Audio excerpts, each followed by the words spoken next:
kaka. Baraka saa hizi bwana. Sawa kabisa. Naendelea na ile program bwana. Nimeshafanikiwa kutengeneza antidote ya huu ugonjwa.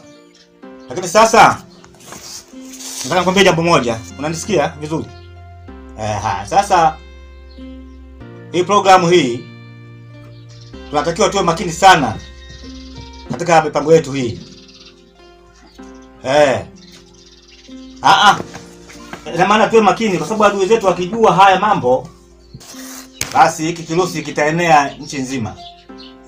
Na ugonjwa utapata shida sana katika taifa letu. Umeelewa? Sawa kabisa. Sasa mimi nafikiri tuonane jioni.